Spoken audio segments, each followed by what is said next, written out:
Ladies and gentlemen, if you care to set timers on your phones today, keep track of flight time. Once we are airborne, flight time is scheduled for 1 hour 58 minutes. And in preparation for departure, please ensure that your carry-on items are stowed underneath your seat. Strut seats and tray tables are upright. Your portable electronic devices should be held or secured in a pocket, seat pocket, or carry-on for takeoff, please. At this time, if you'll kindly direct your attention to the flight attendant standing in the aisle. In your seat back pocket, you will find your safety information card. Please follow along as we demonstrate some important safety features. To fasten your seatbelt, insert the flat metal end into the buckle. To adjust, pull on the strap. To release, lift up on the top of the buckle. The seatbelt should be worn low and tight across your lap. This aircraft has 8 emergency exits. There are the 2-door exits in the front, 2-door exits in the rear of the cabin. In addition, there are 4 overwing exits, 2 on each side. Each is equipped with an evacuation slide that will inflate automatically when opened. The slides at the forward and aft exit doors may be used as rafts. Red and white signs overhead, lights on the floor will lead to all exits. Take a moment to locate your nearest exit, keeping in mind it may be behind you. And in the event of an emergency evacuation, please leave behind all carry-on belongings. Should there be a loss of cabin pressure, oxygen masks will drop above your seat and inside all lavatories. Immediately pull down on the mask to start the flow of oxygen. Place the cup then over both your mouth and nose, secure with the elastic band. The mask may be adjusted by pulling on the tabs on either side. Please adjust your own mask first before assisting others. Keep in mind, although oxygen is flowing, the bag may not always fully inflate. In the event of a water evacuation, remove the life vest from underneath your seat when instructed to do so by a crew member. Pull the red strap to open the container and remove the pouch. Place the vest over your head, wrap the strap around your waist, insert the end into the buckle. Pull on the strap to tighten, and once outside the aircraft, pull down sharply on the tab or blow into the tube near your shoulder to inflate the vest. The vest is also equipped with a water-activated light. Location and use of life vests for small children may be found in the safety card. An additional life raft is located in an overhead bin. Location and instructions for the use of the life raft may be found in your safety card. Also in the safety card, you will find instructions for the use of escape lines. Escape lines are used during a water evacuation. They are located mid-cabin in a marked overhead bin. Fasten the seatbelt and no smoking signs are located throughout the cabin. They must be observed at all times while illuminated. A reminder, this is a non-smoking flight. Smoking is not permitted. That does include the use of e-cigarettes and vape pens. And for your convenience, we have 3 lavatories on board. We have 1 up front, 2 in the back. All 3 are equipped with smoke detectors. If we have families today that are traveling with little ones, if needed, there are 2 changing tables available. They are located in the placarded restrooms, 1 forward and 1 in the back. We're coming through the cabin now to complete our final safety checks. We appreciate your attention, everybody, and we hope you enjoy the flight.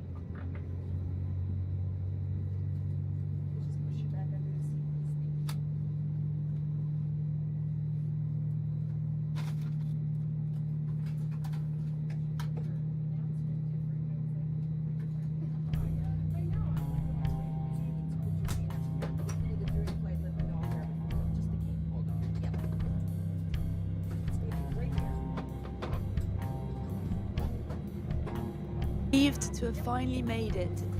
Relieved to have finally made it to Ceuta, hundreds of migrants reached dry land in the Spanish territory.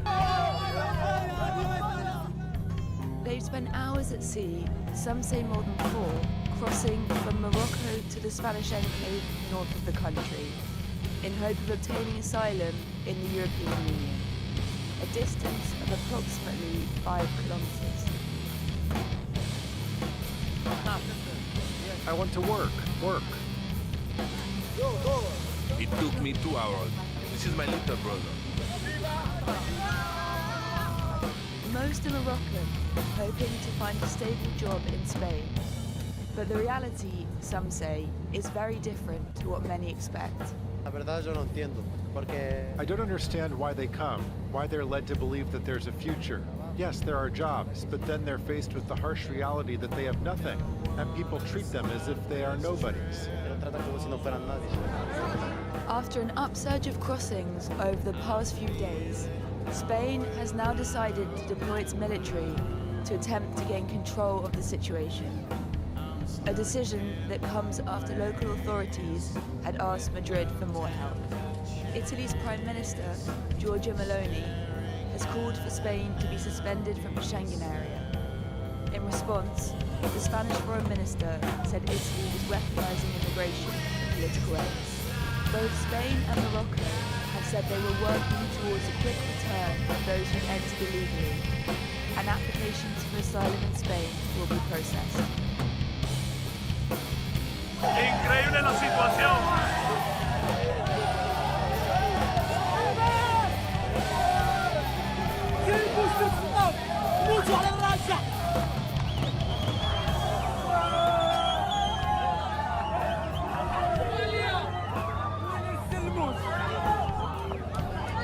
Increíble la situación ahora mismo, señores.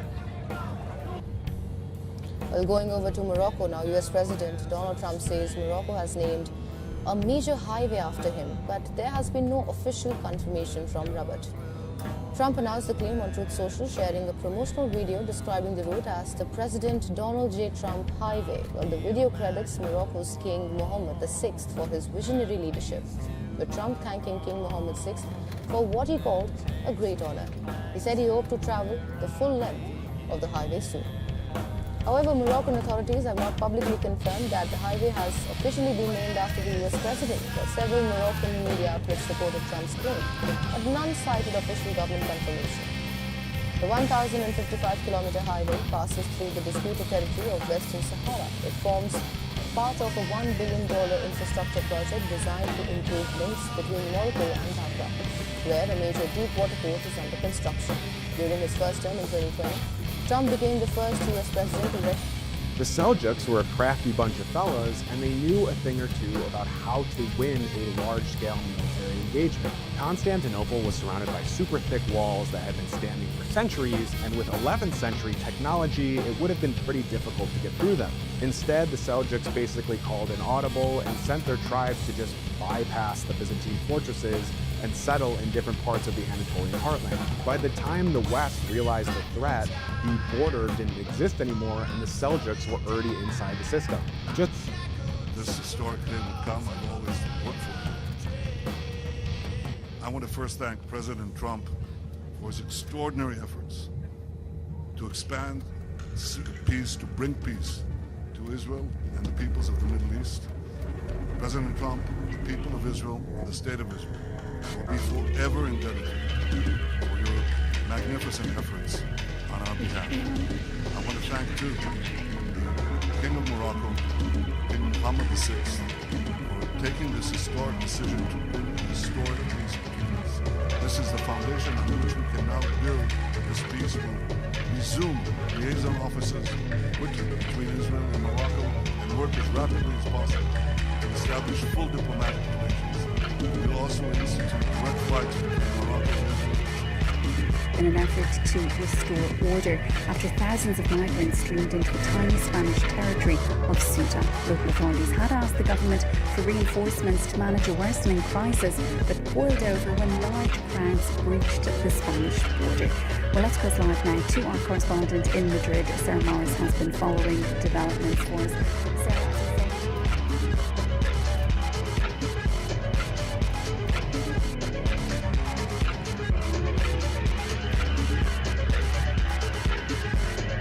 How you doing, folks, on this fine Friday? It's your captain speaking, the American Anchor Baby. Flight attendants will be coming down to get the cabin ready for takeoff. All called, doors closed, ready for takeoff.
You never close the last tab.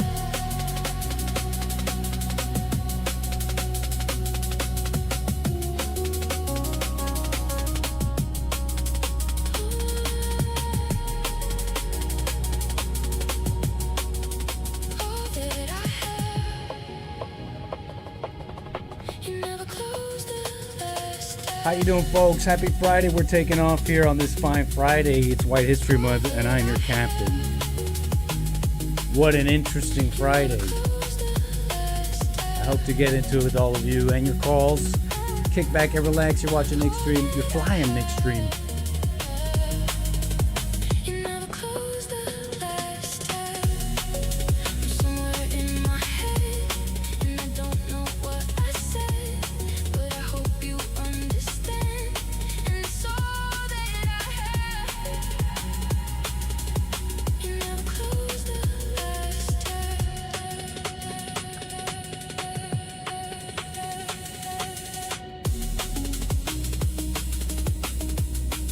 All that I have. You never close the last tab. All that I have. You never close the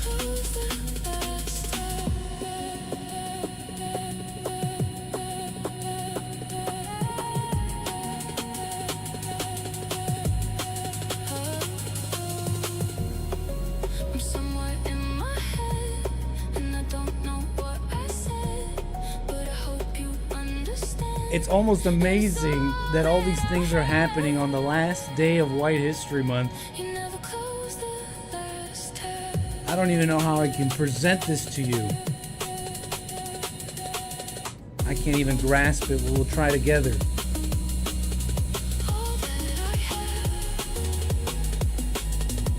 You never close the last tab. All that I have. You never close the last tab.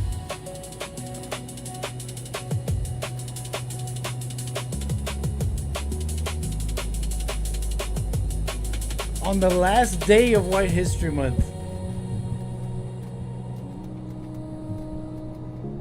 the 10th Crusade is happening before us. The Second Rome is taking on, is going to help a vassal state from a Muslim invasion, banding under the cause of a united crusade. Or, I don't know, something else. The Third Rome expands in Russia. It's literally, it's still the same thing, folks. It's the same wounds. The world never got over it. It's the same wounds. They come back up from history. Put my time in for something else. I never learned. I guess that's And some people know what time it is. I got all these Some people know what. changes. Some people know I think I did that if you just put a bunch of people follow my guard somewhere, you might annex it. When you displace everybody else. myself. I got a I don't know, military invasions. You got all these unsafe. Talk about Spain. Talk about a couple of things on my mind here, folks. I appreciate you being here. That's Gucci. That's actually just Gucci Mane when he was fat. Not that. Appreciate that, sir.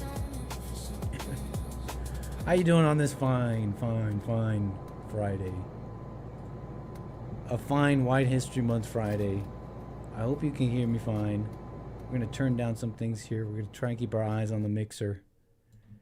Since we have no headphones. What's up, y'all? It's your captain speaking. We got the swag on. July feels white. You know what it is. Last day of White History Month. But not in our hearts. Right? 844-900-2229. We got the lines open. I see you calling in. In fact, I'm going to get to you right away. As we get into a couple of things here. I mean, I really have a lot of just raw material. Nothing really, you know, with like a need to refine. But we're going to go through some of this raw material. Try to make sense of this. Or you know what? Let's just look at what all the different, just look at the possible different perspectives coming up here, trying to explain Spain and some things that I heard that we may, hopefully we can dive into some material that I hope to refine for the next week of topics, mic handling noises, of topics. Okay, we're going to get into it. Okay, so loosey-goosey raw material. In fact, my list is actually, man, it's hard to manage here. Let me move some things really quickly because I see your calls. In fact, I want to get to you right away. Incredible stuff going on, folks. 844-900-2229. It's like they knew it was the last day of White History Month. And they had to like remind the world that it's still people are still not continuation, but the children of their ancestors. I know, maybe a little vague and convoluted, but you know. And then the deeper thing, it's like, who are you really? What really divides people? Race, left and right, good and evil. Okay, anyways, blah blah blah. Preamble. Things are going on through your heads. It's okay. Calm down. Relax. It's Friday. Sit back and relax. You don't have to be part of all that. Even though we're going to talk about it and stuff I saw, it's interesting. Have space. I think Jesus was trying to tell you something about that and trying to give you the keys. The kingdom of heaven within. That includes not tripping about, I don't know, the fall of Christendom. Maybe it's not like that, okay? You're going to maybe help me here, my audience. Or you'll sit back and relax and enjoy some of these topics and some of my callers as we get into this fine Friday. I appreciate you being here, rumble.com/American Anchor, baby. My people here on YouTube, you're super chatting and all that, ranting on Rumble, sending coffees on buymeacoffee.com/Anchor, baby. I'm going to get to all of you. So, yeah. Right on. So thank you. In the chat, I see everybody. Incredible stuff. So I think I want to kick it off with my callers here who are on hold. You guys got to help me out a little bit. Just tell me if like there's noises or tunes in the background that's too loud. But I got my eyes on the mixer here. And we got Jermaine. I'm going to Canada here first. 844-900-2229. I'm going to Canada here for Jermaine, who I think wants to get into a couple of things and maybe the big news right now as well. Jermaine, man, I appreciate you tuning in and calling. How you doing? Hey, Nick. How are you, man? All is well, sir. Happy White History Month and all that. Go ahead. Happy last day of White History Month, even though it's every day, but for the sake of the month, you know? Absolutely. Man, I didn't know this was true. When I woke up and I saw the news, I was like, is this AI? I wasn't sure. I'm like, Spain is being invaded. That's crazy, man. That's insane. It is loco, man. Yeah, I like... Listen, I haven't looked it up. Maybe you have some news for us. How is this even possible, Nick? Let me know. How is this even possible? Reverb, echo. Hold on. Echo vibes. Nice. Give me a second here. Jermaine. How about, I bet you I just had him too loud on my speakers here.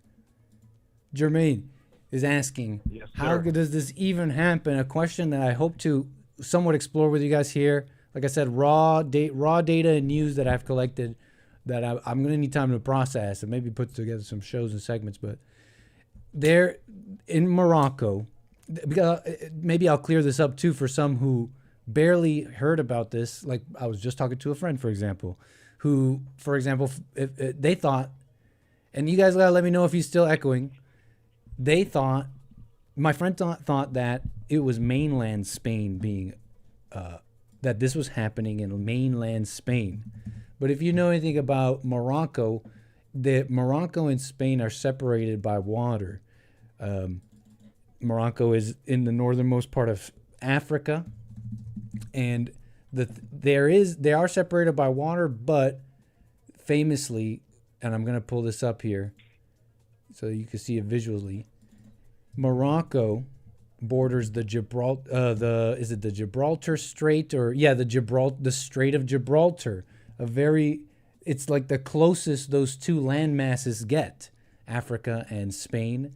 And so it's not easy, and I forget how long it is. What is it, like? I don't know. It's many miles across, but they make the trip and they make it over to mainland Spain. But the story we're talking about actually remains on the African continent. See, Ceuta, or Ceuta, as some are calling it, is like colonial Spain. It's like a piece of Morocco. It's a piece of Morocco they own, but it's not Morocco. It's Spain. It's right here, this tip. I don't know if you could see. And what happens is they share a border. Morocco and Ceuta share a border. And what happens when a nice place with rules and order borders a place like that isn't? It's not the only border in the world that's like this. They clamor to get in, and they've been clamoring, but something happened, and I hope we can explore that today. Something happened that let in 40,000, as opposed to just like a year or two ago, it was like 8,000 that got in, and that was like all over. It was just like, holy crap, invasion. But and even before that, they've had like more like hundreds, but they've dealt with them and returned them. There's been a lot of politics in the meantime, and I hope to present some of that, but I was just giving that little intro. Sorry, I'm going on and on. Jermaine, I still have you there. Mm-hmm. Yeah, so you're basically saying that they're just right beside each other, and for some reason, yep, it's just a mass load of them now just got across. I mean, man, so here in America, well, I'm not in America, but in America, right? North America. Trump wants to make sure this doesn't happen. Well, it was happening, so he clamped down on it, and we see the result now in Spain of what's really going down. So shouldn't we be saying thank you, President Trump, for this? Shouldn't we be showing some gratitude, of what he's doing to make sure America doesn't fall into this Spain and England mass craziness? It's a mess, man. Yeah, they should thank him for the work he's done for the border. Border. As it is true that the crossings have gone to near zero, a huge change that hasn't happened in decades. But there's a lot of things that's happened besides the illegal crossings, the legal crossings, and the infiltrate. It's something that the infiltration that's happened through that. 100% though, that our border under Trump is widely different than what's going on in Morocco. That people should thank him for that. Yeah, and I think it was on Hake show, someone calling, and I think you got a call too about this sometime this week about the government. That the government is our enemy, and you can say that, yeah, but the government job is to also protect the people and the border and the citizens that are in that country. But it's the people as well that makes up the government. So it's kind of interesting. It's very interesting. It's super interesting. There's one more thing I wanted to mention. Oh yeah, you brought up. It's so funny that you brought up this in the beginning of your show. That didn't you think Jesus was trying to tell us something and show us the way that the kingdom is within? Maybe God knew, or Jesus knew through God, that God knew through Jesus that things like this are going to happen because people are wicked, and the people that that's gonna end up in the government. They're not for the people, but for themselves, and they're just gonna destroy the country from within, through the government. So, in my retrospect, I'm like, maybe it's supposed to happen. That's why he came and showed us a way to find peace within.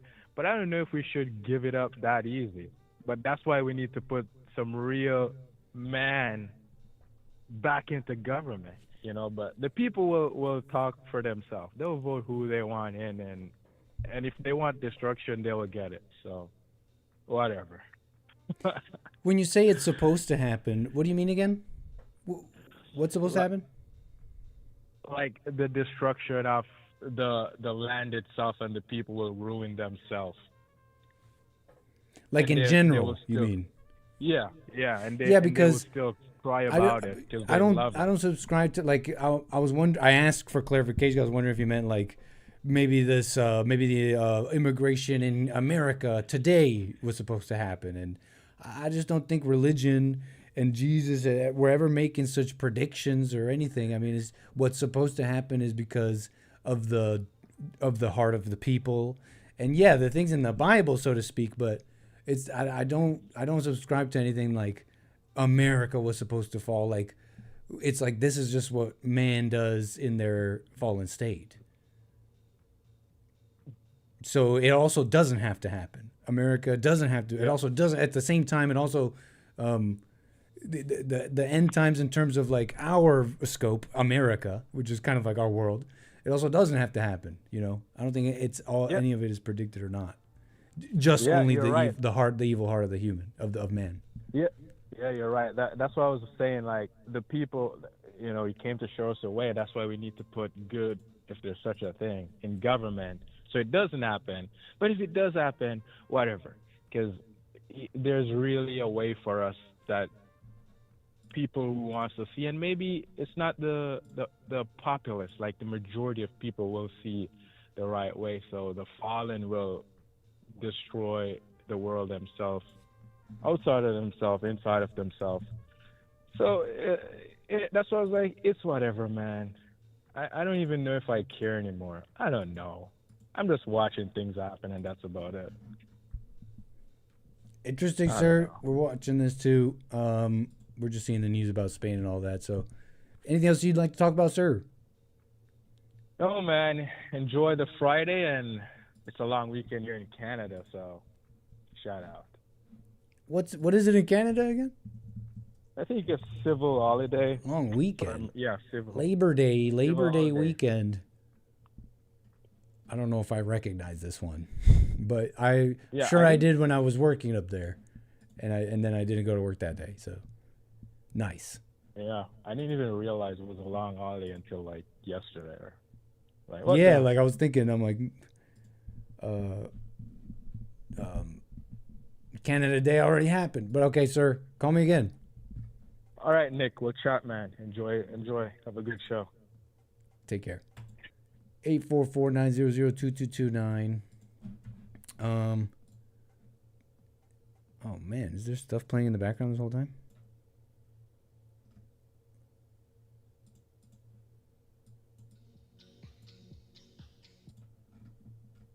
I can't tell. And was Jermaine still reverbing? What a mess. I need headphones for sure.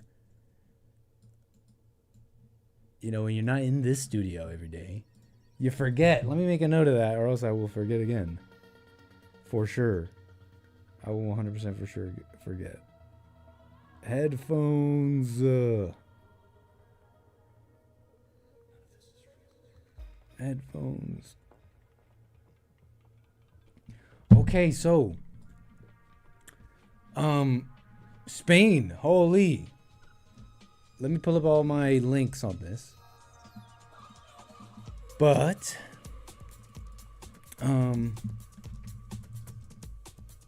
Ceuta, if you want to be speaking Castellano. Or I've heard American journalists say Ceuta. Nick, no pointing with lips. Why? Why do you want to deny me? Why do you want to deny me my Spanish heritage or something like that, right? Nick in his goth music era. Is goth music playing in the background? I can't even hear what's playing. Oh my gosh. I have like I have like a very like, I don't know, world music track by Ross from Friends. I mean, it kind of fits Third World Invasion. Third World Invasion vibes. Maybe I'll leave it playing, actually.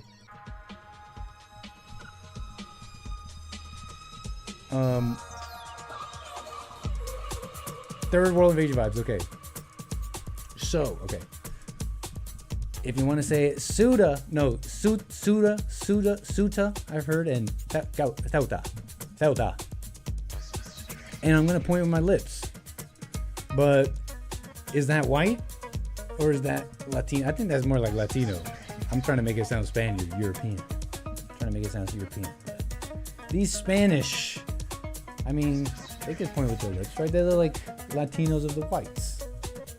Okay, it might get strange if you're stuck with like 21st century terminology, trying to fit these people with a history with these words. So, Ceuta, a Spanish autonomous city on a small peninsula on the North African coast. You saw it on the map, okay?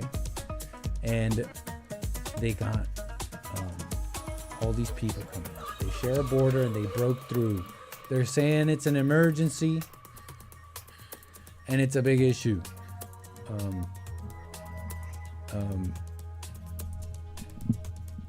Wait, what's Melilla? Melilla.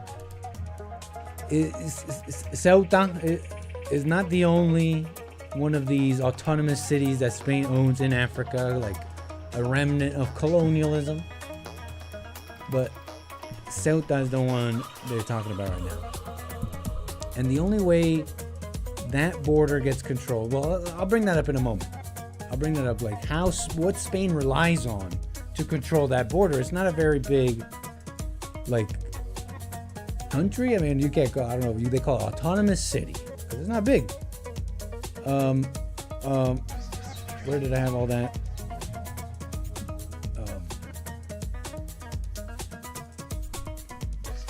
They got pretty much 83,000 people.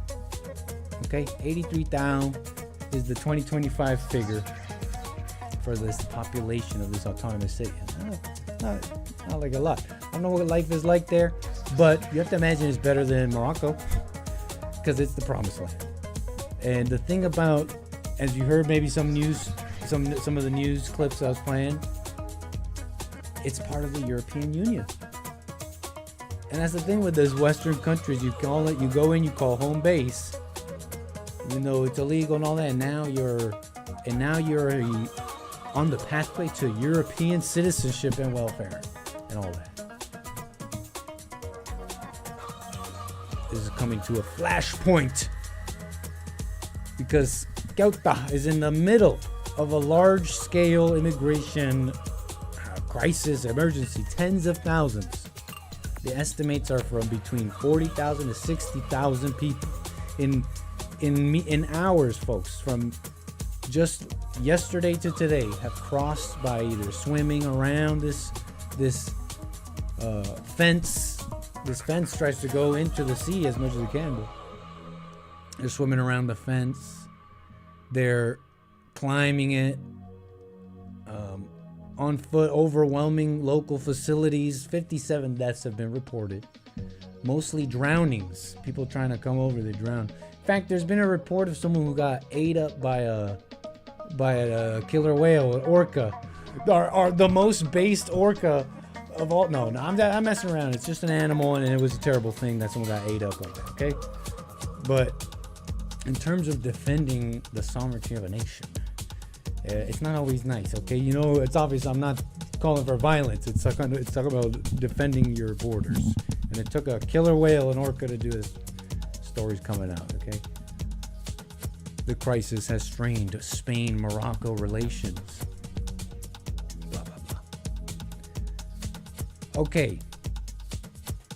So, I'm sure that some of the more, like, obvious reasons are everyone is familiar with. I think even to your most, I don't know, to your most online chud, to, I don't know, average people, they get that people are trying to come over borders, okay? Some will say it's like, okay, it's a humanitarian thing. These people, but they all agree that these people are having issues, okay? It's an issue country. Whoa, man. Sorry, I keep messing with the microphone. That's the last time I have to do that. I apologize. No headphones on, and I'm not even hearing all the microphone messing. Okay, let me put it in a final position. So I think everybody gets that I don't think you need like deep exposition to explain what's going on with that. Or like why migrants move. Okay, so that's pretty basic. So let me click through some of these links.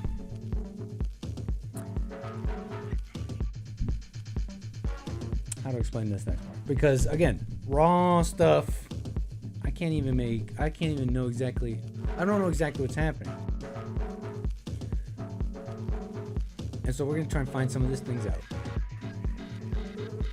But here's some of the talk about it. Consider for a moment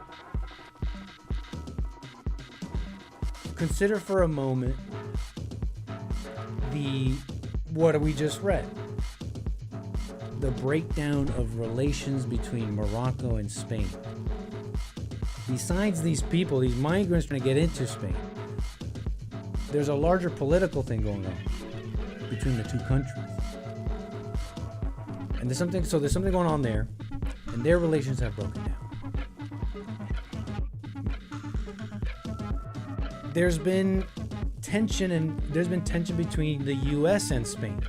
You remember they were saying, hey, we're not gonna let you put bases around here.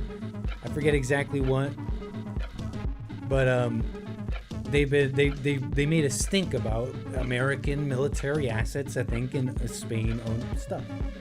Why? Some patience. So there's this thing with the breakdown of those two countries, and the idea of this being a punishment inflicted on Ceuta and Spain, inflicted on them as something political. I hope to maybe get into some of them because it's the most interesting thing I think right now. But again, I'm kind of gonna get into it with you guys with an open mind, because I can believe some of this stuff. Consider for a moment the open threats by people like Erdogan, leader of Turkey, a Muslim world. Consider Erdogan. Consider the open threats by leaders like, he's not the only one, on Western countries who choose to defy their will. The threats of what? Of sending men, migrants, and just opening the borders. Open threats by people, leaders, Muslim world leaders like Erdogan and others. Consider that for a moment. I know Erdogan is that fancy grocery. That's what I was thinking about, Terry. Tells you what kind of geopolitical mind I am. But we're gonna get into this together because this is interesting. Okay? I don't care. Erdogan is a fancy grocery. Okay, Gaddafi, others.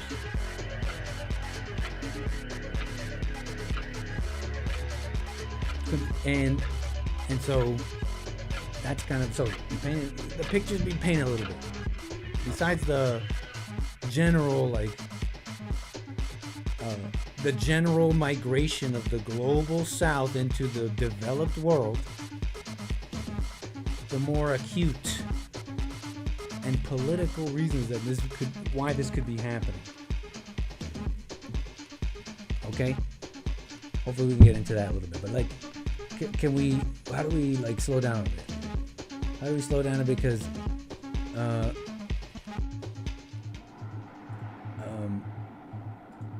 because there's all these videos and stuff, and then some facts that I'd like to verify. Some claimed facts I'd like to verify that either go against or prove this, like, one, the Muslim world's desire, besides the just, like I mentioned, the global south, the migrants, besides their desire to do that, the Muslim world's desire to use them and throw them at Spain. Why, right? And possibly the connection to American politics. And all the way to possibly Republicans. There's some things I'd like to verify. And again, with an open mind. Because there's this left-wing government that has taken control in Spain. That's kind of the other side. The left-wing, this Sanchez guy, I've told you about him. How he made pathways to citizenship, essentially amnesty for all sorts of migrants in Spain. And their full-throated defense of diversity and open borders, essentially. They've changed the laws recently to make it harder to deport even Moroccans who cross into Ceuta, whatever.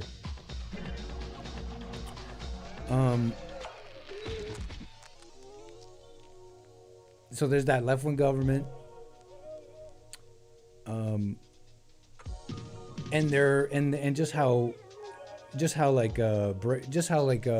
they've just been openly talking about the fascistas and the fascists that have taken place in Spain, and how we're going to teach them. We're going to teach them that it's like, we're going to teach them that you're going to take these migrants, you little racist. Okay, and essentially, one more piece of the puzzle that people are talking about is the connection to the connection here is this, is Morocco becoming closer with Israel. Okay? So these are things I've heard, and my stance is more like, can we jump into the magic school bus and shrink and go and explore all this for a moment? You know what I mean? Because I don't really know, and these are some of these people are like, I trust, but I don't know what they know, and I'm the type of person that needs to know, and that's gonna take some time.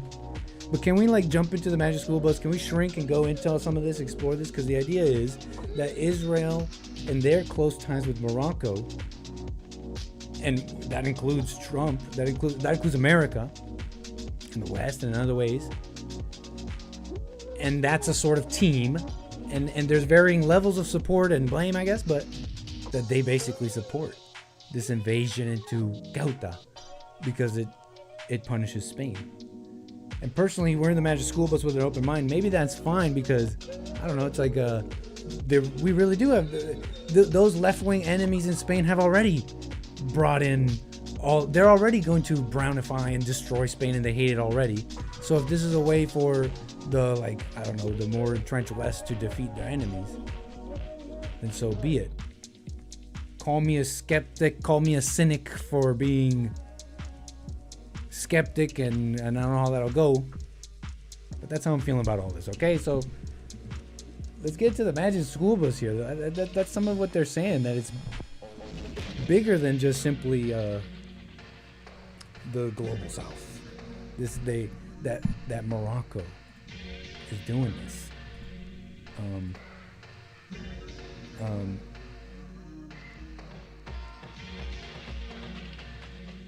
So wait, anyways, what was I? Who's Nit Anthony? Sorry. I'm looking at stuff here. So Morocco and this autonomous city. Okay. They share a border, right? But this little place with the population, I keep saying little, but like it's got 80,000 compared to this Morocco. Population of Morocco. 38.8 million people. Here's the thing about Ceuta, is they basically rely on Morocco to protect that border. You think they have a force, a military force, and all that to deal with all that? I mean, to some degree. But Spain works closely with, a regional, call it an ally. I mean, people are really challenging that lately with this left-wing government. See, this left-wing government in Spain, they got problems with Israel. They're like, Palestine needs to exist, and we recognize Palestine, and these Jews these Israel, they're doing a genocide. That's wrong. That's how they feel about it. That Israel does not like that. You know that. Well, and why would they, right? That's like these countries fending for themselves. But Morocco is like, what? Could call it an ally or not? It's a regional partner. It's a regional player here, and you got to work with your people. And before the more recent rift of what I'm gathering, this more recent rift as Morocco gets closer to Israel. Before that, though, Spain's been working with Morocco. I mean, Morocco had no reason to push off this remnant of Spanish colonialism off this peninsula. They had no reason. They're working with Spain. We're trading. We're doing all this stuff. And Spain's like, hey, you know what, Morocco? Like, you gotta watch that border. We're keeping that, and we don't want issues. And Morocco's like, it's cool. So it stands to reason. It stands to reason that in some ways, how do I put it? I don't like using the blame or fault word without more knowledge, but it stands to reason, heavy eyes on Morocco to say, well, how could this happen? How could it devolve so terribly? How could it fall apart so spectacularly under your watch, so to speak? Sure, it's Spain's border and all that. It's like, but it's under your watch, so to speak, with the agreement, because it's like pretty much Morocco. Who else can do that? Like, how is that happening? So let me go through some of this. What should I do first?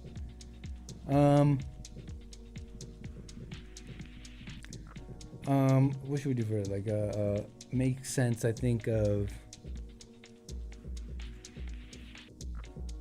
let's see. Make sense, I think, first of...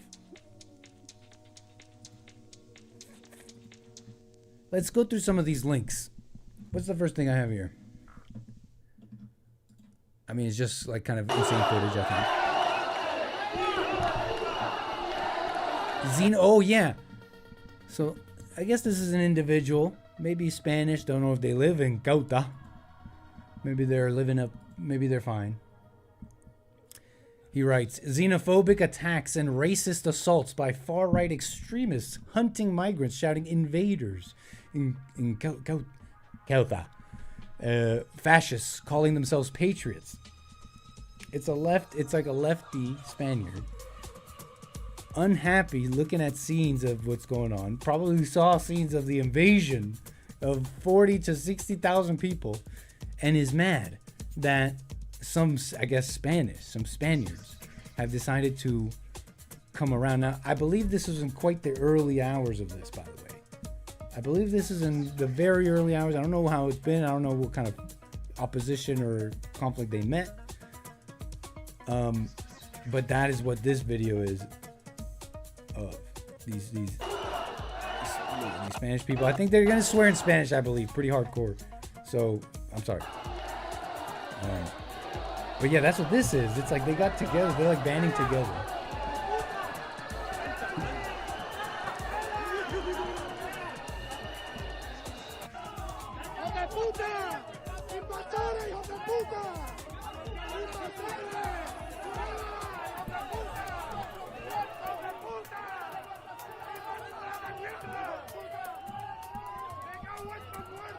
And I'm looking at this and I'm almost amazed that this is on the last day of White History Month. This is on the last day of White History Month because I've been like thinking about these wars. Ukraine, Iran. And there's like this nagging thing. There's this like nagging thing about the bigger themes going on. And I've just been wondering like how big are they? Are they just words for these world leaders? And what I mean is like the religion that gets invoked, Russia, invokes Christianity. Trump invokes Christianity in some of this. With Iran, Iran invokes Islam. And I'm like, is this just the Crusades still? It's the the riffs of medieval Europe, really. It's still the Saracens. It's still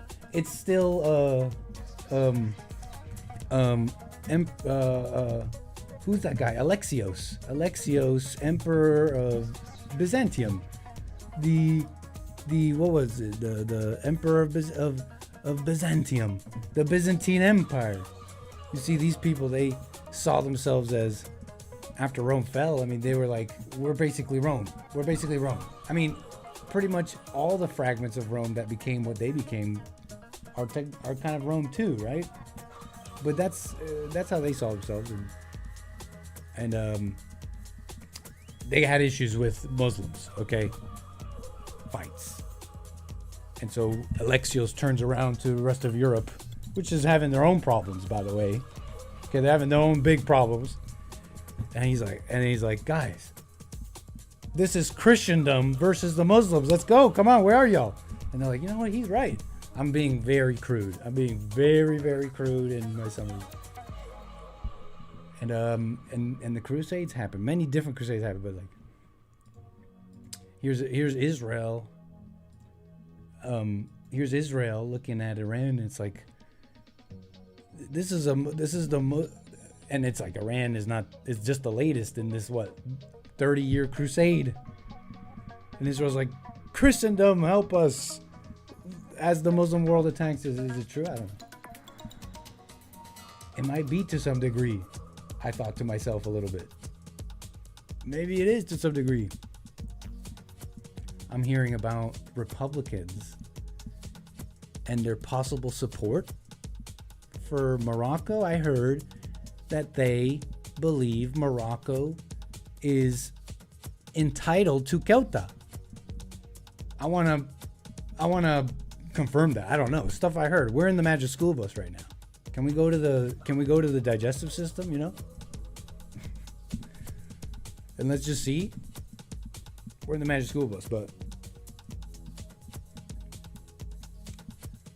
Ukraine against Iran, Ukraine against Russia. I was reading this very interesting. Robert Sadelsky, some analyst. I don't know. Is he smart?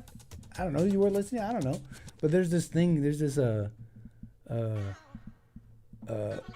paper.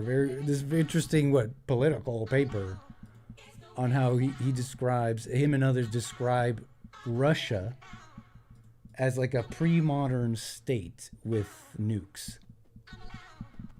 That they have this mentality of an expansive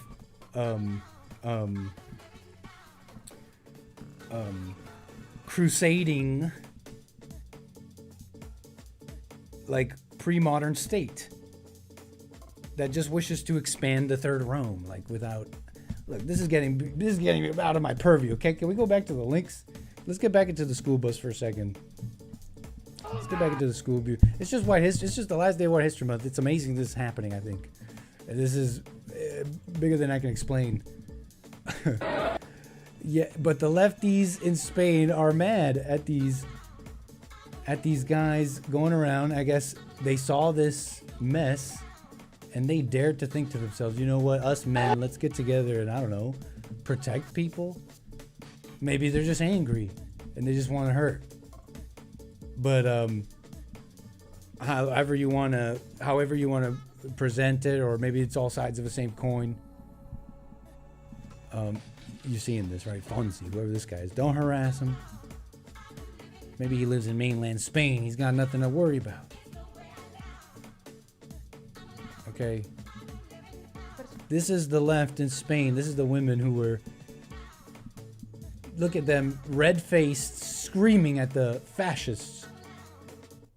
What's even playing in the background? Look at them scream at the fascists. This is before any of this footage of the 40,000 to 60,000 invading Ceuta. Okay. This is what they're screaming about. I'm going to probably have to translate. Well, they got captions down here. I'll read them out loud. I want to ask you migrants and racialized people to please not leave us on our own with all these fascists, clap the women. And of course we want them to vote. Absolutely, we've managed to get them papers, regularization now, and next we're going to give them citizenship. I hope that replacement theory can help us sweep this country clean of fascists and racist people with migrants and with working class people. They're gonna scream about replacing people. There's no great replacement. That's just made up. What are you, Chud? Hey, Chud, replacement is made up. What are you mad about? Are you just mad about, I don't know, are you just mad that you don't have a girlfriend or a house? What are you mad, like, shut up, like, go get laid. I mean, maybe Chud is wrong about, like, maybe he is mad about, like, I don't know, high school not going well. But also his country is like, I mean, like, he's going to have nothing. You know what I mean? And they're telling him there's no replacement. And she's like, we're going to use that very replacement. Let me just spell it out and yell about it. We're going to replace you, racists. I want there to be a replacement of fascists, of racists, replacement of freeloaders. And I'm like, I heard that part. I'm like, replacement of freeloaders. I don't think she's gonna be very happy. I don't think she's gonna be very happy with the changes, at least in that regard. The working class of this country, no matter their skin color, whether Chinese, black, or brown, they're clapping now. They're doing a standing ovation. With all the working class comrades of this country. So that's like the left. That's like the left. Okay.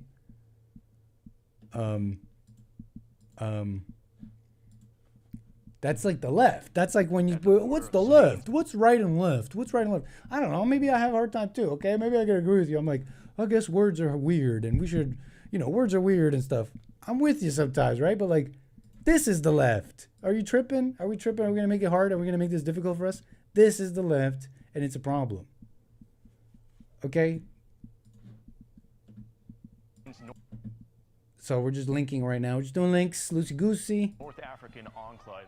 I got some concepts that maybe we could explore and see if we can uncover what it is. Are they lying about it or not?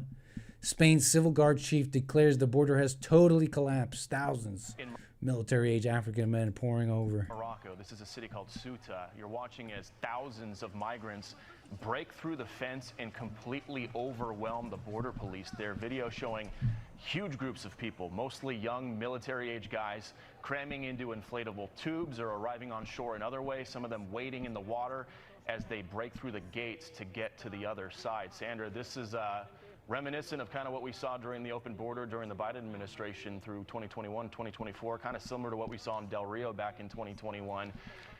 The socialist agenda, their platform, says they want to abolish borders. What's going on? Yeah, so there's some general news. Enforcement, have complete freedom of movement.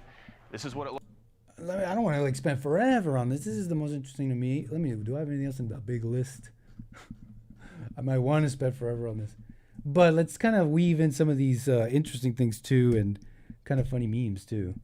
So we're going to keep going through these links, but again, let's weave in some of these funnies. We got some stuff for you here. Dude, what I can't computer. Just make sure I'm not losing it here. Okay, yeah, okay. Dude, I don't want to. Okay, there it is. I want that. I want that link. Folks. A little patience. A little patience. Spain immigrant invasion. Where did I put it? I'm having a boomer moment.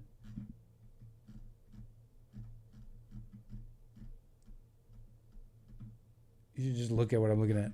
I have all this stuff. the heck? Where did I put it? Spain. That's not it. Spain immigrant invasion. I just deleted it, didn't I?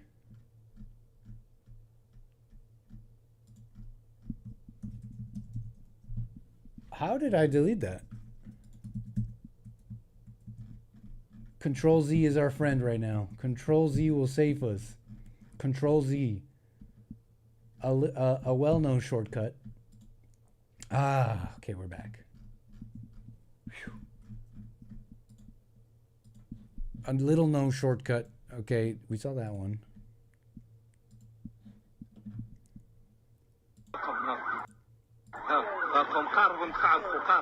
More crazy footage, I think. I don't know if you've seen this, but look, once like night fell, you need to isolate that mic. I'm having trouble. We're having audio issues here, folks. Yeah, once night fell, it was like the scenes was pandemonium, like against the local officers. I even saw like footage of them. What they were claiming was them like breaking into an apartment, and it sure looked like one. Like imagine that, like a full-on invasion. Like you see it on X, and then you see them banging on your window, on your home. Okay, let me put this aside because this is for maybe a moment later, because there was people. This is more on the Israel thing, so let me just put that to the side. Hold on.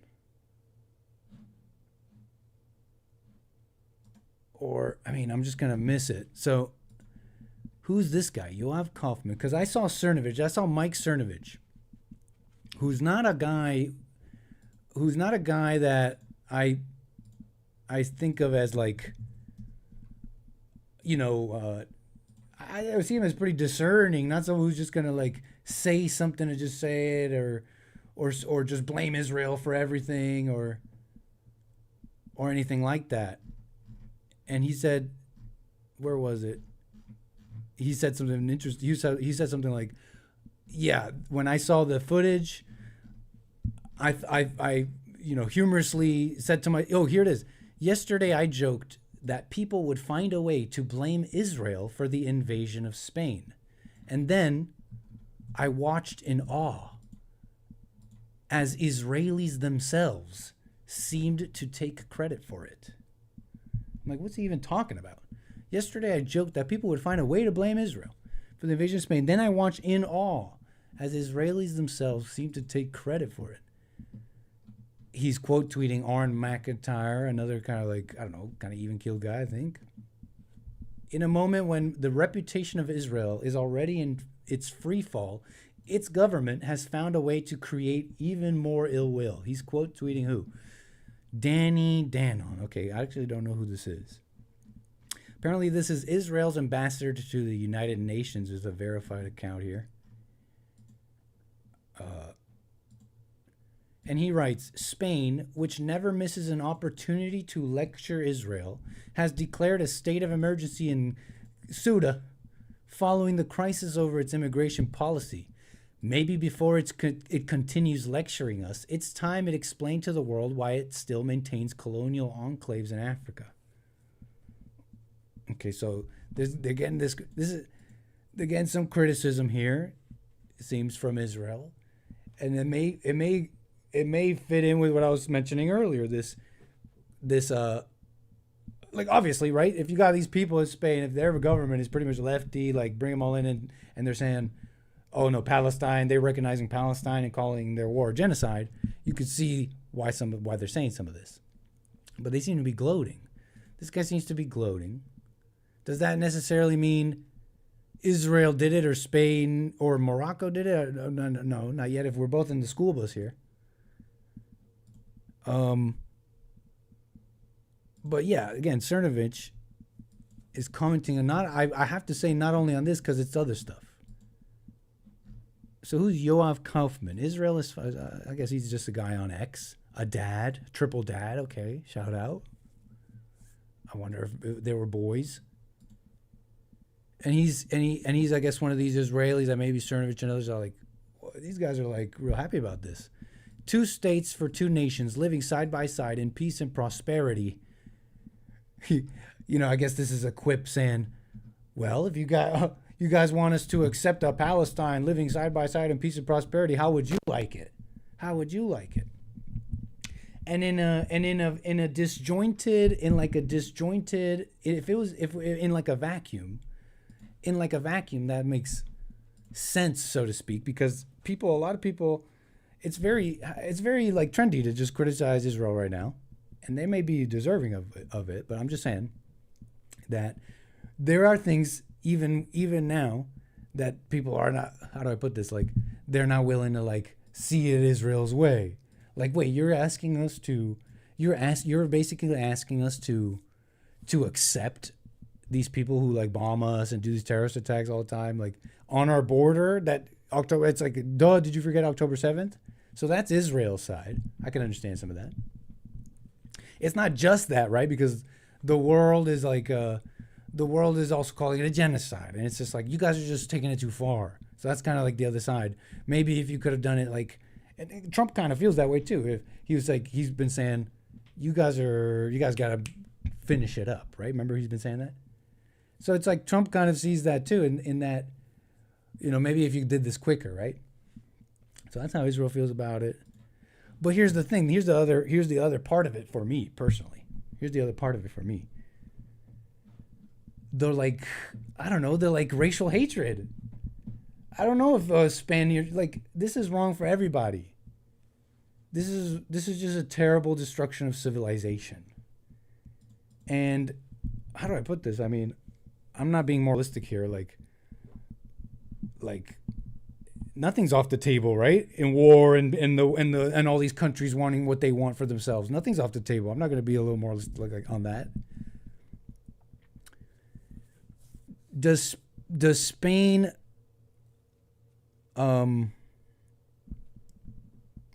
so yeah, like from Israel, like that wouldn't even be like just kind of speaking out loud here, like from Israel's like a perspective, it's like nothing off the table. Like, you guys want us to accept a Palestine on our borders that bombs us and stuff. How, like, why should we? So that's Israel's side. Here's where, personally for me, it's like I see the destruction of civilization, an edifice of Europe, and it's just wrong. I don't care what it is and for what reason. For me, some of that thinking that I just said though is tempered by the fact that, well, you know what? Who cares even less about this edifice of white history? Spain themselves, or at least this left-wing government, who would flood them and destroy them culturally just as much or in a different way than these Jews. So where does it matter, I think? Where does the U.S. come into this, I think? That's where I think we should get into. This may be somewhat strange for you, but because it's like maybe disjointed, but hopefully you're following somewhat. I think what matters here now, I think, is where does the U.S. come in? And here's something I heard. Let's figure this out. Is this true? Let's take a trip to the cardiovascular system here in the Magic School Bus. I heard, and we're going to have to find this out. We're going to do some research. I heard that the Republic, okay, let me just go broken telephone off the last thing I remember, and then we're going to try and figure it out. That the Republicans, that America, but even more specifically the Republicans, support Morocco. They believe that Ceuta is Moroccan land, something like that.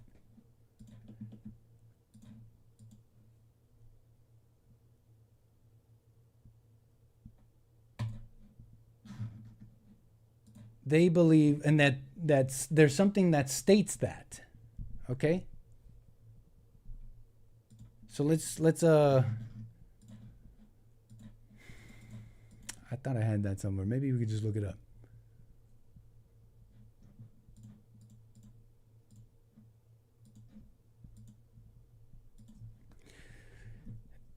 Is it true House Republicans are calling Ceuta, Moroccan land held by colonialist Spain or something like that.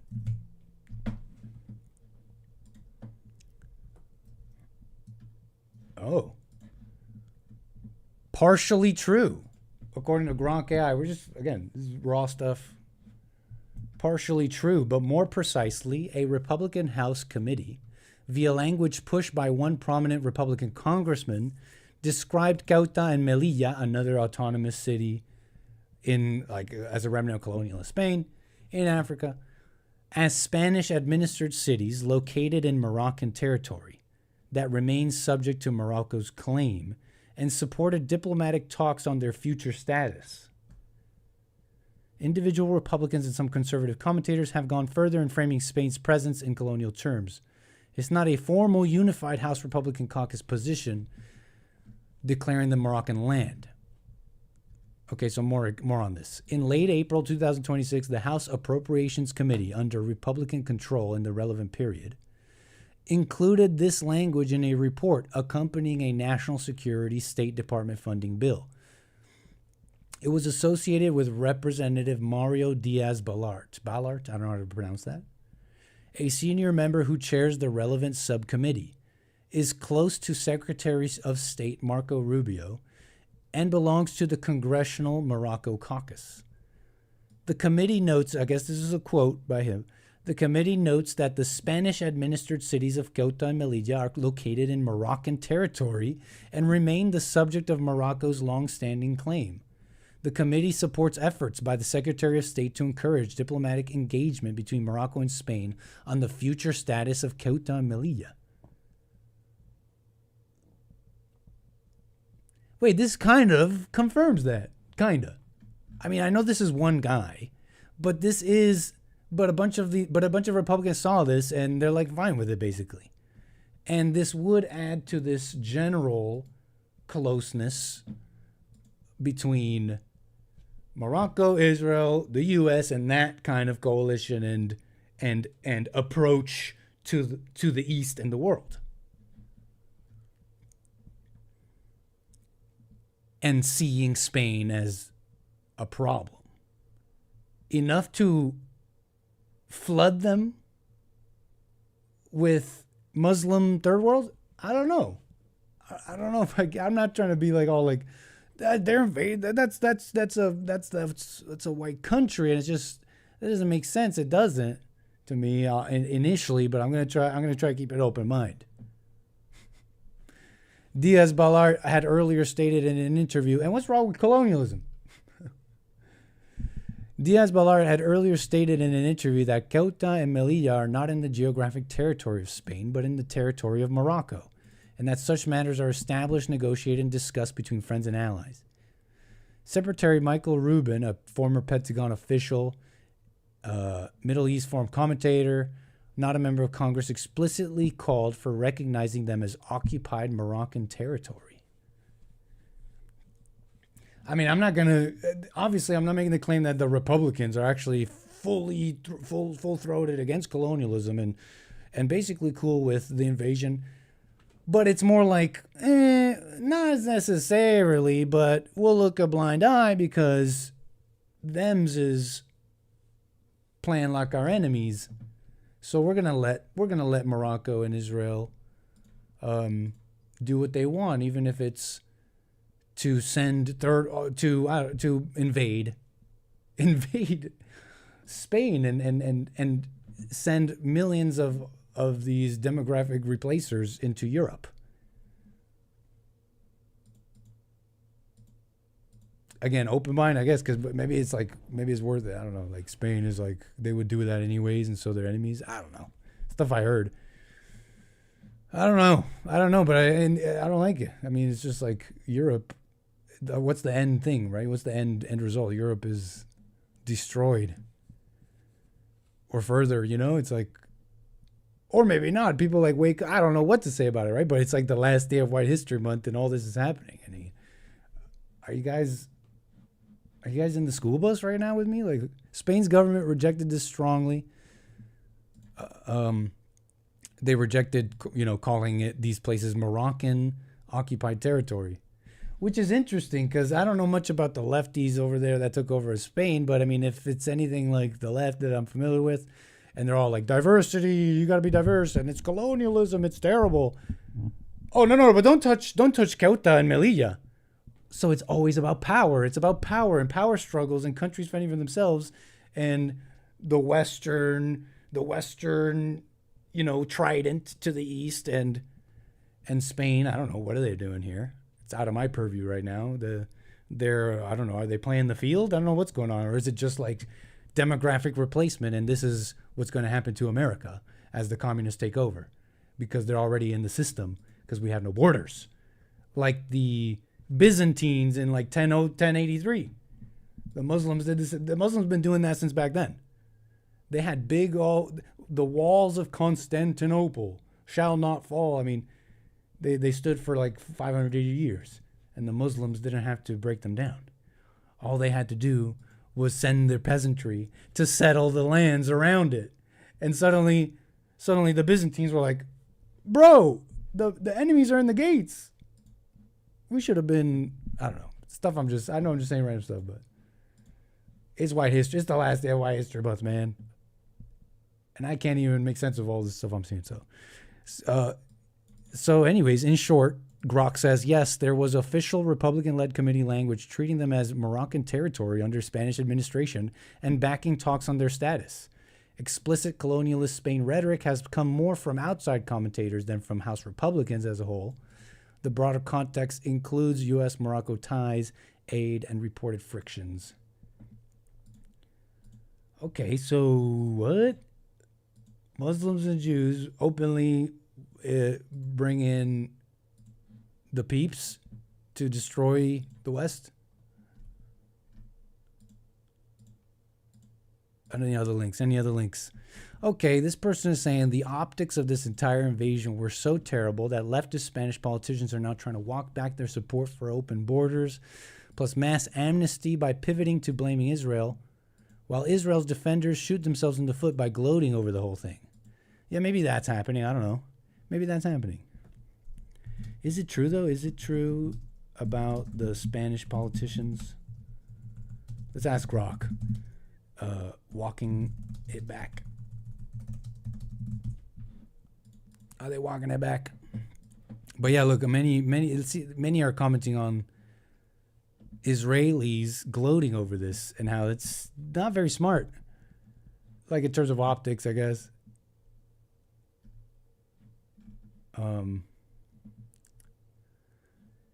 And I know people point to this like racial enmity and stuff, and like, again, I'm in the school bus right now. I'm open-minded. I think it's a mixture.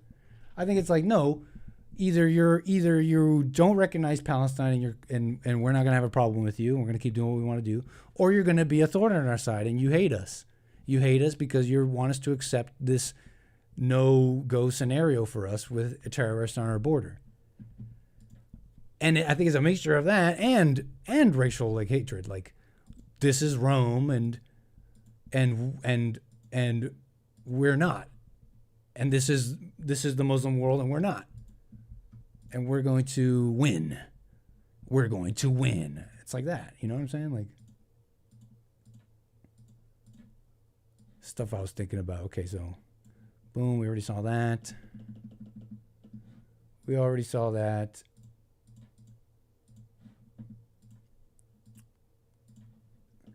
So, oh yeah. Thousands of migrants were brought in the backs of trucks and unloaded right at the Spanish border, all under the watch of the local police. These are the allegations. I can't confirm, but that's what they're alleging. These videos of all these people coming in these big old trucks and dump trucks or something. That's not them in Spain. That's them in Morocco, allegedly, being dropped off there so that they can then attempt the invasion we all saw. The invasion we all saw on footage.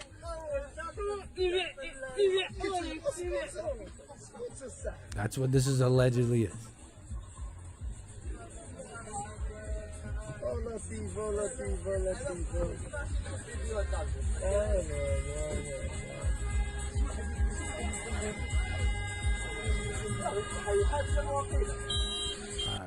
I don't know. So yeah, we saw that. Oh, guys, okay, you guys see this one. Footage. One of the most amazing clips out of this is this one woman. This I have to assume is a Spanish woman here. In the midst of this invasion, this Spanish woman was filmed gleefully welcoming them in. What do you think that hand signal means? As she's filming these people running, what do you think that hand signal means? Come on in. Come on in. We have racists, we have fascists who need to replace.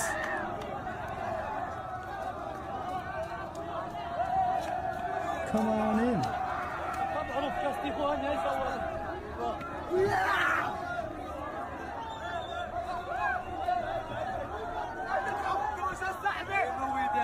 Y'all still on this topic, man?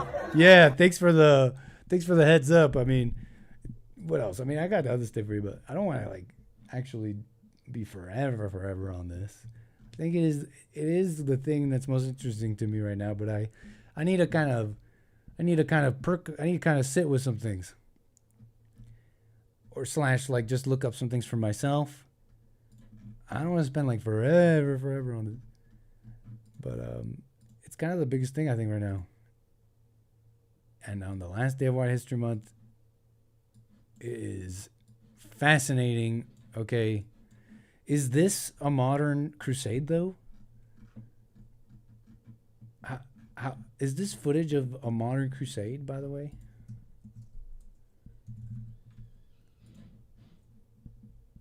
Is this the Byzantine versus the Muslim Saracen in the modern age? Now I just want Fusi Tube. These are like just social media people, probably people that maybe you don't even know. And I know this guy on the left far less. I don't know. They're saying things about him. I don't know if they're true, gay and stuff. So, but I don't know. I don't even know why I repeated that. The reason is because I'm trying to make this joke about I don't know, the Saxon versus the Saracen in the modern age. Now I just want to know. And Fusi, I mean, look, I know very little. Not like I followed him, but I've seen this guy over the years. If you've been on YouTube, you've seen his life go up and down over the years, and he's always been quite entertaining in the crash outs. Now I just want to ask you one last question. Why did you decide to fuck a leopard when you guys typically fuck goats? What? Why was that your Bambinos? Cover your ears, by the way. Animal of choice. He's like, I think he's known for really just like rage baiting people, like, and I think the thing is that he's really good at it. So I think people know well ahead because like that's all he does. That I'm coming on here to get rage baited by this guy. But again, this could all just be staged, to be quite honest with you. Now I just want. But I think that's the thing about it. I think that's the draw. I've gathered a little bit that this guy's still particularly good at rage baiting. To ask you one last question. Why did you decide to fuck a leopard when you guys typically fuck goats? Why was that your animal of choice? Was that necessary? I thought you don't crash out anymore. I don't. But what do you call that, mister? I felt like doing it. Oh. This is the 11th crusade of 2026. Okay. Yeah. Can you answer my question?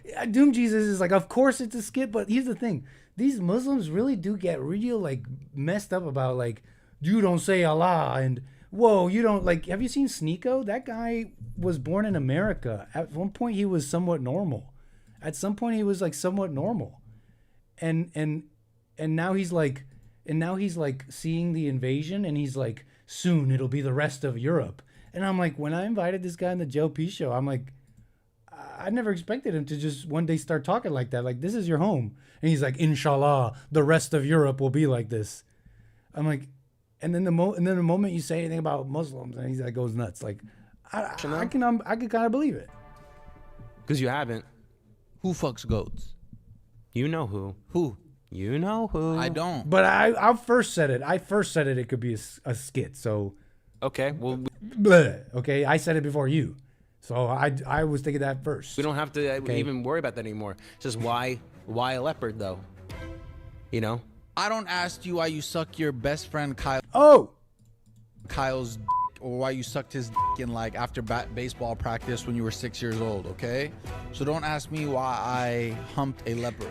Oh, well. I just wanted to say it was a modern crusade. You also okay, emailed your mom after that. I'm just curious, what did the email say? And you're still best friends with Kyle. And I guess Fusi crashing out. Just completely. I'm not the guy you suck. Okay, I don't even know what to talk about. That has nothing to do with And now you're throwing it, but I'm giving you the question now. You're asking. Prophet, don't say that. Like literally, don't say that about slapping his stuff. Don't say that. I don't say. Okay, yeah. Here's the Muslim part. Yeah, you and probably a lot of Mohammeds too. My other brothers in Muhammad too. Wow, I'm just nailing it, am I? Those are the most stereotypical Muslim names on the world. They are. It's one of the most prominent ones. Muhammad is the name of the prophet. The fake prophet. Yeah. It's not a fake prophet. Don't say that. Like literally, don't say that about the religion. Prophet, like, don't say that. I don't sit here talking about your religion. I don't appreciate I that. don't know, like Fusi's like. Fusi crashes out. Anyways, it's a modern crusade. Oh, I think Sneeko deleted the tweet. Look, the page doesn't exist. I think he deleted it. Oh yeah, look, someone saved it. The rest of Europe next, inshallah. Bro, man, there's just two ways of being an anchor baby, man. I said this before. This guy's name is Nicholas too. Sneeko. His name is Nick. His name is Nicholas. Man, it's like sometimes people wonder too, like for example, today I went to the gas station. You remember I've told you about the gas station Mexicans. We share a funny relationship. They see me as like the Colombian Trump supporter that is just a head scratcher. What is this guy? Why is this guy support White History Month? Like, it's just a total head scratcher, but I mean, he makes us laugh a bit and I get to argue with him a little bit. And I don't know, it's just like people love thrills, right? So we maintain a funny relationship when I go and get my Coca-Cola or a little Arizona. And I'm just saying, like, I just don't see how nobody can see my way. Even if I was like black or if I was African or I don't know, you can't love an amazing civilization. And on top of it, it's like I live here, like it's my home. So you can't love an amazing civilization and not want it to be destroyed. Like, it's just wrong. You can't just love it. Like, it's amazing. Like, what do you support? Why history? What is wrong with you? Like, aren't you Colombian? I don't understand how nobody gets that. Like, it's like good. It's like we all benefit. We all benefit just with love, but also specifically Europeans. They're pretty great. Like, this is the world we enjoy. I mean, how else do I put it? I don't know why that's crazy. Two ways of being an anchor baby. You could either like just have this like weird identity all forever, trying to discover yourself. Like, who am I? And just like, or you could just like go dumb / Jedi smart, like the Midwit meme, and just be like, amazing is amazing. My home is my home, and I'm not gonna hate. Like, what is this? Yeah, call me an anchor baby. Call me a guest. I see it that way too, but yeah, you can't tell me I'm not, I don't know, inside an American, or at least I love America. I don't care what anybody says, even if I'm the only one saying it. Blah, blah, blah, blah, blah. So, ramble. Trying to get through some of these links a little too fast, huh? Spain. Trying to kind of go to some other links, you know, besides all the Spain stuff. Can't spend enough time on that. But yeah. What can I say?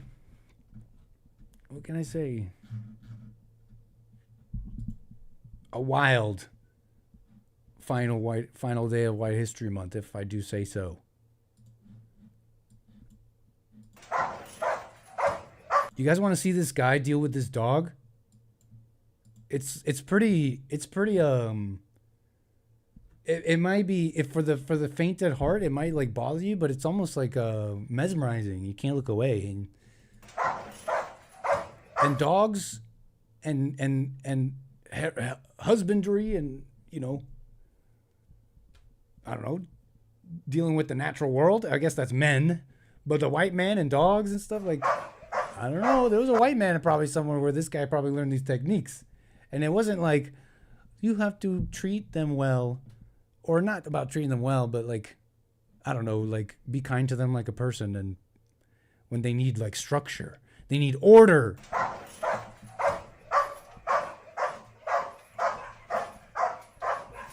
It's a wild dog. You do not want to touch him. He's going to bite your fingers off.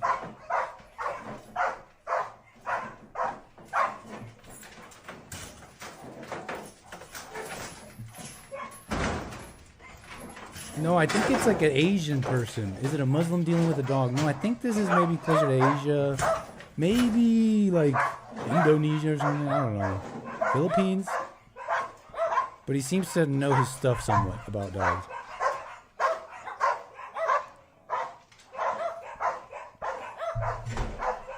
And I've even seen Cesar Millan do something like in a moment when he gets on top of him.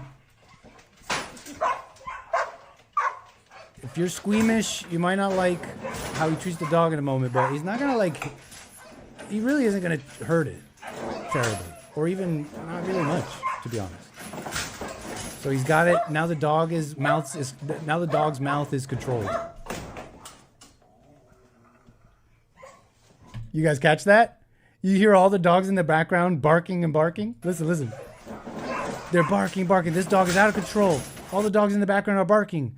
The dog is like, yeah, I got you now. You're in my mouth. Whatever this red thing is, it's part of you. All right. All of a sudden, when the human gets the upper hand, listen to the silence. He's not hurting the dog here. Calm down. Watch. Silence. This is just domination. The dog is being dominated now. It's like, okay, actually, I can't fight. He's winning. Let me calm down. I don't know what to do. This is how you deal with like a dog that's trying to bite you. They're hierarchical animals. This is torture, bro. Really? He's not hurting the dog.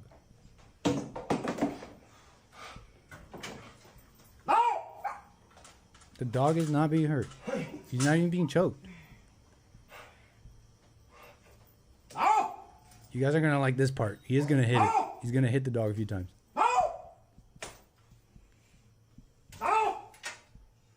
Mortensen gets it. He's giving this dog a new lease on life. Absolutely.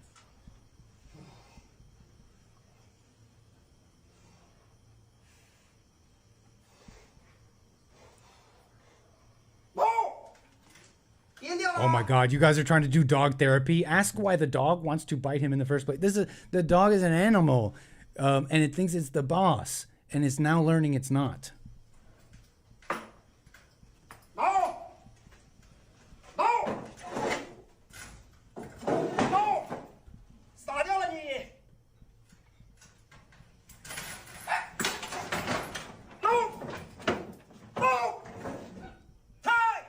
Those yelps are coming from the man right now.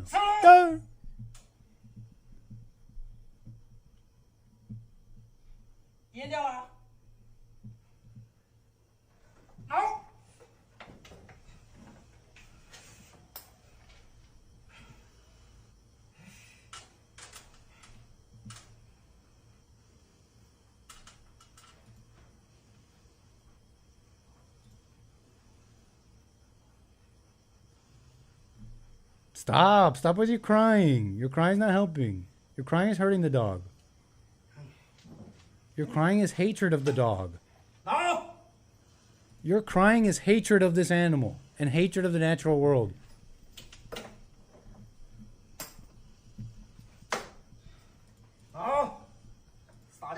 And possibly hatred of God. Are we taking it there? He didn't kill the dog. He did not kill it. I think the dog is saying no. That's the person. The person is yelping. The dog is not saying no. I'm a little surprised at how many of you guys are like that appalled by this. And look at the crew in the background. No leashes. This was the audience. This was the Coliseum, and the dogs in the background were like rah, rah, rah, rah. But the moment he did the killer move, and he used his limbs and his multiple hands and digits, the Coliseum shut up. The Coliseum shut up, and they're like, look at the king. Look at the king. This is the Coliseum. They're like, yeah, blood. We want to see blood. We want to see blood. We want to see a new king. And they're like, damn. Guess he won again.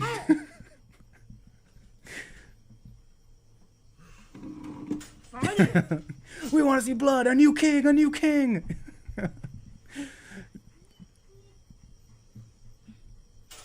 And then soon maybe this one will join them. And we'll have a new lease on life. Where previously he's just pure chaos, no order. I'm a cat person. I can't handle this. I understand. But yeah, this dog now has a new lease on life, where before he was in the wilderness, in pure hell. No order at all. Death. This is the Garden of Eden. No. Look, they don't even move from the perches like Doom Jesus says. Order. Happy White History Month. Even if this is maybe an Asian man.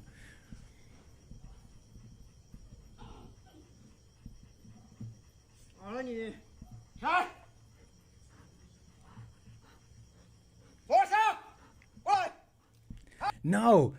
Doo-doo butter. Okay, you made me even say your name seriously. Maybe he's right. He says, I'm from a savage dogfighting people. And maybe he's right. But I really see this as like English. Dog rearing and all this. Like, it's very English. It's very white. Okay. Like this. Oh, they lived here for a fortnight, and I've been over 2 or 3 times because, of course, my son lives here. He was married here.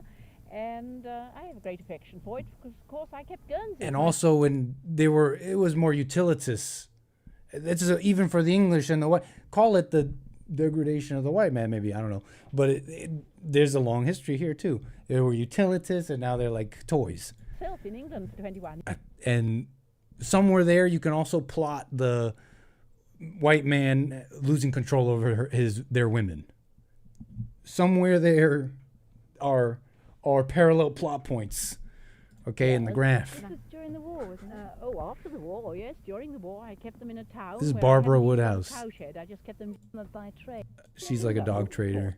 Had some fame a little bit before us, to be honest, but she famously was like in like The Simpsons, right?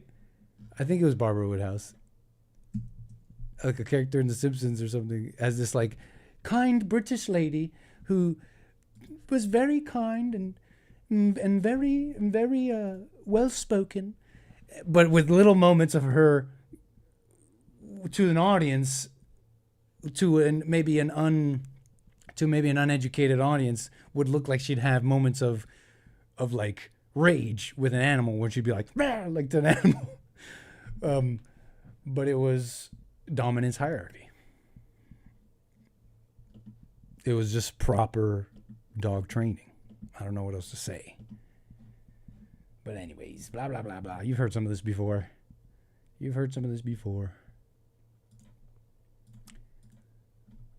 Happy White History Month.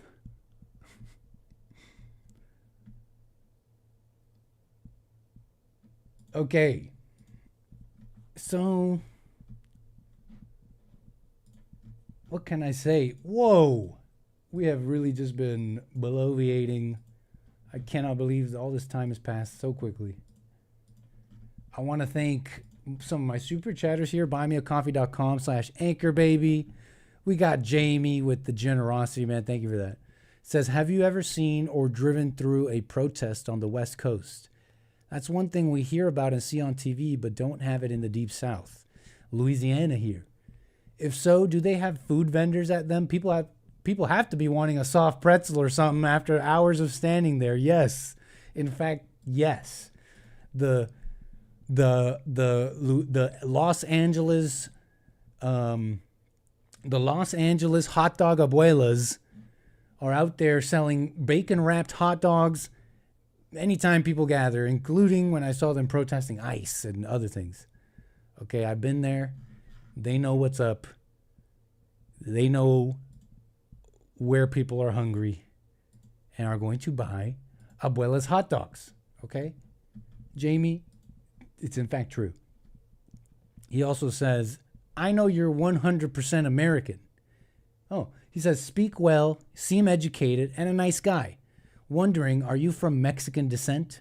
I have many coworkers who are Cubans. I can speak very little Spanish.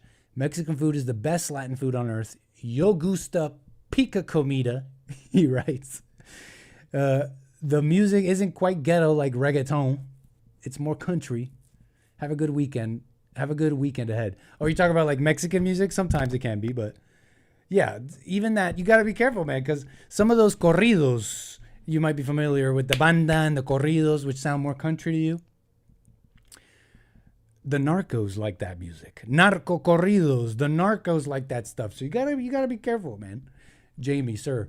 My family, they're from Colombia. They came to America. My mother got impregnated here, and I became the American anchor baby. So I appreciate that, man. 100% American on the inside. So appreciate that, sir. Thanks for the support. Hake with the coffee. What the? And I think we got a viewer video. Check it out. Hake Report with the viewer video. We do appreciate it, sir. You got to love it. Let's check it out. We got dogs on deck. It reads, the Belgian, he says, awesome results of a properly trained dog. The Belgian Malinois is one of the most intelligent breeds of dogs in the world. Can we watch this together? Viewer video from Hake on White History Month. Step back a little. Lighter. Scissors. Let's see if we can replay this. Please. Bite me to death. Step back a little. Lighter. Wow. Scissors. Spanner. Wow. Tape measure. Screwdriver. Lighter. Basketball. That's wrong. Get the football on the table. Okay, come here. Down. Crash. Cover your mouth. Roll over. Attention. At ease. Crawl backward. Sit. Shy. Put out your weapon. Turn around. Down. Into the cage. Sit. Down. On the cage. Sit. Put out your gun. Get down. Diving. Order. Get under the table. This dog couldn't be happier. It has purpose, On the order, table. food. Sit. What a life. Time out. Get down. Sleep. It has no anxiety Stand. because it has Bar. commands. Ball from the drawer. Put the bottle in the bucket. Bring the football on the table. Okay, step back. Catch it. Put it in the drawer. Incredible. Close it. Step back. Catch the ball. Amazing. Nice viewer video, James. I appreciate that, man. That's cool. Smart dog. You know, personally, not to nitpick everything I want. You know, I think this is more of a testament to the trainer here. It's a thing. It's a funny thing, and I think people share this too with animals. But there's something about animals that is very trainable. I don't know how else to put it. With consistency, a little bit of understanding of their natural animal behavior, you could train. Where was it? I saw you can train the strangest animals to do the strangest things. And they're like machines. They're like little machines with with like a lot of bandwidth. They can remember a lot of nervous system states that they respond to certain commands. I know that's probably pretty obvious language or whatever, but I don't know how else to describe this. Yeah, you could train with a little yeah. Pretty interesting. Like I wonder about, like, they show these parrots. It's like, pick up the gray ball, and it picks up the gray ball. It's like it's understanding the gray ball, but anyways, blah blah blah, whatever. I think you should train that. Like, but anyways, blah blah blah blah blah. Cool video though. I didn't ever seen a dog that I don't think I've actually ever seen that. So cool video. I've never seen a dog with such a wide array of commands and detail and accuracy to the commands. Pretty interesting.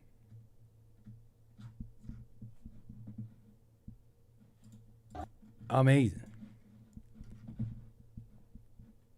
Where were we? Oh yeah, thank you, James. There were some super chats from yesterday I missed, and I appreciate it. James actually had a super chat earlier. Says vibes. Thank you, sir. Enjoy the vibes. Tedo with the super chat reads, every time I hear Mexican music, it sounds to me like the circus is in town. Orale. They do have that band, marching band, like type stuff. It came from like more. It did come from like marching band type stuff. Ragtime and marching band, actually. Mexico. Even like vaqueros, cowboys. These are all kind of like splits from this closeness to America. Think if you want to put it a certain way. A common ancestry culturally, so to speak. Cowboys, horse rearing, horsemanship, rodeo, and banda, and even banda, due to ragtime and marching music. Tocan una de 20.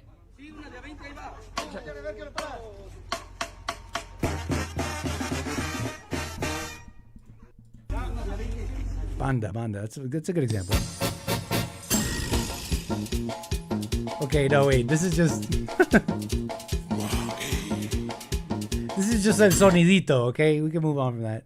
Right? Is that el sonidito?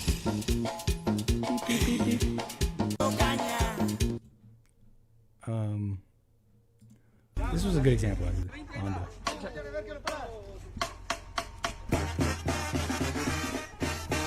Very short, but a good example. It's pretty sick, actually. Well, anyways, pit bulls are like the sweetest dog breeds. It's the owners, not the dog. Pit bulls were specifically bred to go on a rampage and to ignore pain. They are specifically bred to attack on a rampage and to ignore personal injury.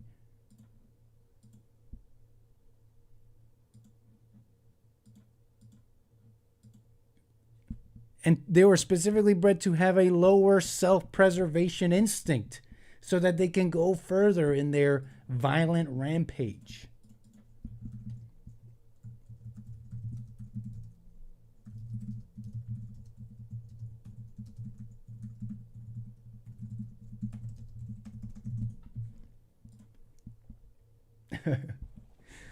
You feel me? If you didn't know.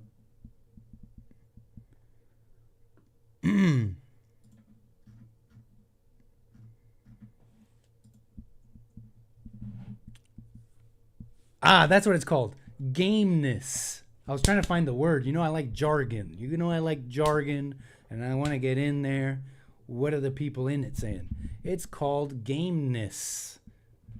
Gameness. Pit bull type dogs, besides just pit bulls, just bulls, just like bull type dogs. Terriers, pit bull terriers, whatever. They were selected for a trait called gameness. It effectively reduces or overrides self-preservation responses during combat. Gameness. It refers to extreme tenacity. The willingness to continue a fight despite severe pain, injury, fatigue, or adversity. For dogfighting, okay? Dogfighting, and I think bull too. Bull baiting and bear baiting. I forget why, but, you know, they use bulls in some shows and stuff, and pit bulls were employed for something about, like, getting them going or something like that. Okay, let's actually, it's White History Month. What were pit bulls used for in reference to bulls? To actual bulls. It's called gameness, okay? There's a full trait on this. Pit bulls' ancestors, the Old English Bulldog and later Bull and Terrier crosses, were used in bull baiting, a historical blood sport in Britain that involved dogs attacking bulls. A bull was typically tethered to a stake or confined so it had limited movement. One or more dogs, called bulldogs, were set on it. The dogs were bred and trained to dart in low and grab and grip the bull by the nose, muzzle, or face, and hold on tightly despite being tossed or injured by the bull's horn and head. The goal was to pin or subdue the bull through tenacity and a powerful grip. Matches could last a long time until the bull was exhausted, injured, or collapsed. Spectators watched and bet on the outcome. A little bit of your violent history, baby. We love it.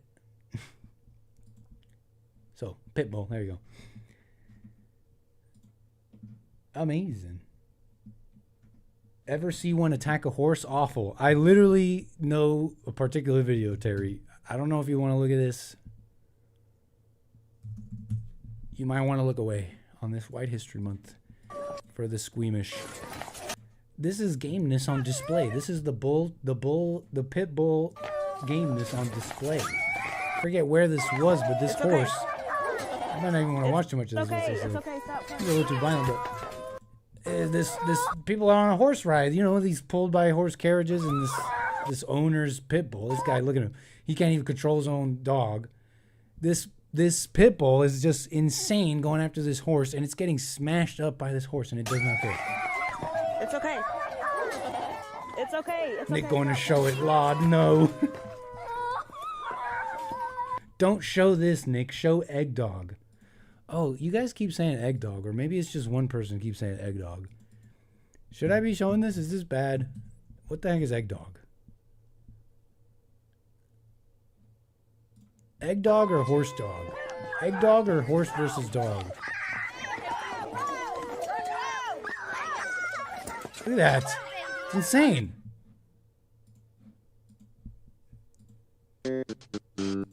Egg Dog gets a haircut.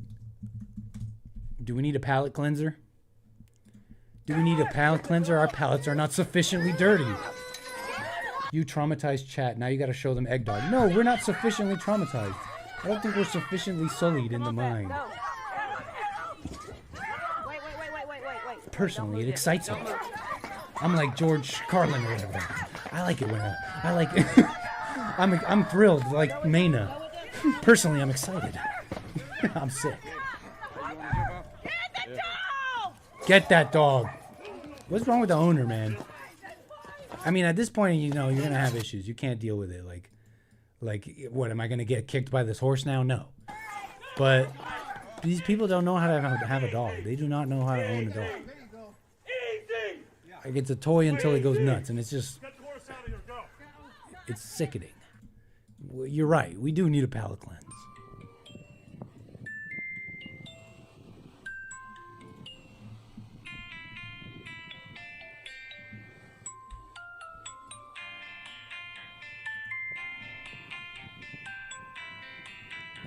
Folks, I hope you've been enjoying yourselves on this fine Friday.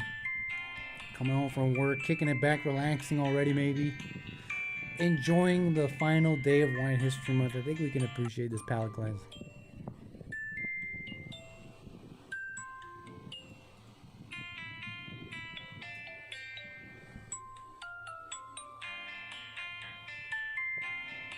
I appreciate it, folks. Hope you've enjoyed yourselves. A fine Friday. I think, is this AI or is this real or is this AI? I hope you've enjoyed yourselves on this fine Friday. Last day of White History Month. Go out, enjoy it. The weekend will go by faster than you think. And then in no time at all, it'll be Sunday. Oops.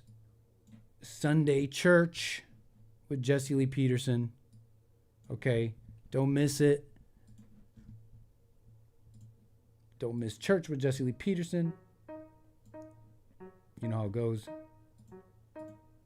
Thanks for being with me, the American Anchor Baby, on this fine Friday. Take care for now. What else? What else? That's pretty much everything. Thanks for chilling with me, guys. Ladies, fellas. See you guys Sunday, Monday for more American Anchor Baby. Take care for now. Bye.